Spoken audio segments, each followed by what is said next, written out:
മഹിയെ ഞാൻ കല്യാണം കഴിച്ചുകൊണ്ട് വരുന്നതിന് മുമ്പ് നിങ്ങളെല്ലാം കമ്പനിയെ സേവിച്ചിട്ടുണ്ട് എന്നാണ് ഈ വീടിനകത്ത് ചിലപ്പോഴൊക്കെ കേൾക്കാറുള്ള വർത്തമാനം. അതേപ്പറ്റി കൂടുതലൊന്നും പറയണ്ട. എന്റെ വിവാഹം നടത്തിയത് അമ്മാവനാ. എന്നാ ആ വിവാഹം നടക്കുന്നതിന് മുമ്പ് എനിക്കൊരു കുടുംബജീവിതം ഉണ്ടാവുമെന്ന് ആരും കരുതിയില്ല. ഇനി ഉണ്ടായാൽ തന്നെ എനിക്ക് കുട്ടികളൊന്നും ഉണ്ടാവില്ല എന്നായിരുന്നു നിങ്ങളുടെയൊക്കെ വിശ്വാസം. എന്നുവെച്ചാ മഞ്ജുവിനും ഉണ്ണിക്കും അവർക്ക് ജനിക്കുന്ന കുഞ്ഞുങ്ങൾക്കും എന്റെ സ്വത്തുക്കൾ എന്നെങ്കിലും ഒരിക്കൽ വന്നു ചേരും എന്ന ചിന്തയോടെ അന്നൊക്കെ നിങ്ങളൊക്കെ എന്നെ സ്നേഹിച്ചിരുന്നത്. അയ്യോ, അങ്ങനൊന്നും പറയല്ലേ മോനെ. അങ്ങനെ തന്നെ പറയും. നിങ്ങളുടെയൊക്കെ മനസ്സിന്റെ കുഴപ്പം കൊണ്ടാ പിന്നീട് ചില സംഭവങ്ങളൊക്കെ ഉണ്ടായത്.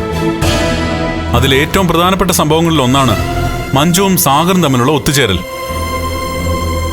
സ്വന്തം മുറച്ചെറുക്കനാണ് ഈ വീട്ടിലൊരു അംഗത്തെ പോലെയാ മേഘൻ കഴിഞ്ഞിരുന്നത്. അവനെ വിശ്വസിച്ച് കൂടെ വന്ന പെൺകുട്ടിയോട് പോലും അവന്റെ സ്വാർത്ഥതയും അത്യാഗ്രഹവും അവൻ കാണിച്ചു. അതിലുപരി മറ്റു ബന്ധങ്ങൾ അവനുണ്ടെന്ന് മഞ്ജു തിരിച്ചറിഞ്ഞു.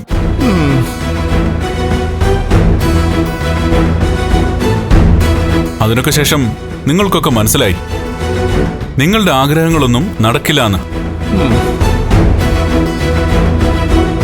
അവിടെയാ എല്ലാവരുടെയും മനസ്സിലുള്ള ആ നാഗമുണ്ടല്ലോ, അത് ഭണം നിവർത്തി പുറത്തു വന്നത്.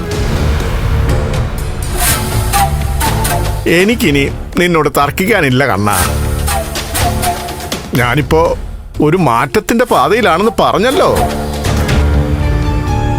എന്റെ പെങ്ങളെയും മരുമോനെയും അതുപോലെ എന്റെ വീട്ടിലുള്ളവരെയും ഞാനിപ്പോ ഉപദേശിക്കുന്നുണ്ട്. അങ്ങനെ ഉപദേശിക്കുന്ന ആളിന്റെ മകൾ എന്തിനാ ഇവിടെ വന്നു നിന്നത്?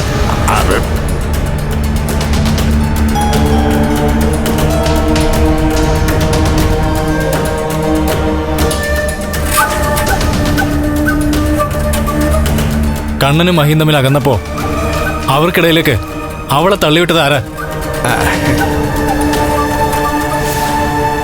നിങ്ങളുടെ അറിവോടെ അല്ലാതെ സ്വാതിയോടെ ഒന്നും താമസിക്കോ? അയ്യോ, അത് പിന്നെ അവിടെ അമ്മയുടെ തലയിൽ ഉദിച്ച ബുദ്ധിയാ. അത് ഞാൻ വേണ്ടാന്ന് പറഞ്ഞതാ.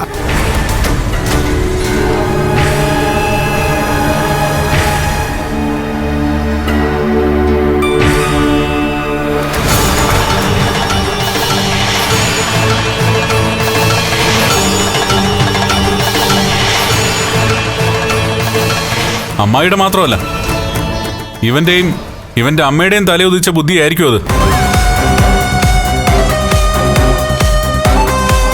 ഇവിടെ നടക്കുന്ന ചടങ്ങുകൾ കാണാനുള്ള ശക്തി ഇല്ലല്ലോ, പിന്നെന്തിനാ പുറത്തിറങ്ങിയത്? അതിന് നിനക്കെന്തെങ്കിലും നഷ്ടമുണ്ടോ? സാഗർ നിന്റെയൊക്കെ മനസ്സിലുള്ള ചിന്തയാ ഇപ്പൊ വലിച്ച് പുറത്തിട്ടത്. അതിന് നീ എന്തിനിത്ര ചൂടാവുന്നേ?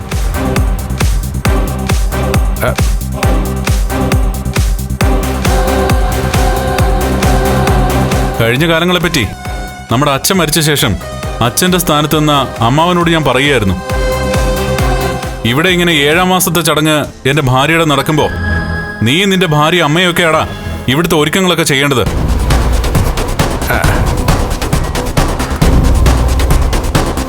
അത്രത്തോളം നിന്നെ ചുമലിലേറ്റി നടന്ന ഒരു ഏട്ടനാ ഞാൻ. നിന്റെ അമ്മ പോലും പലപ്പോഴും പറഞ്ഞിട്ടുണ്ട്, ഗൃഹനാഥൻ മരിച്ചു പോയെങ്കിലും ആ സ്ഥാനത്ത് നിന്ന് കണ്ണനാ എല്ലാം ചെയ്യുന്നേന്ന്.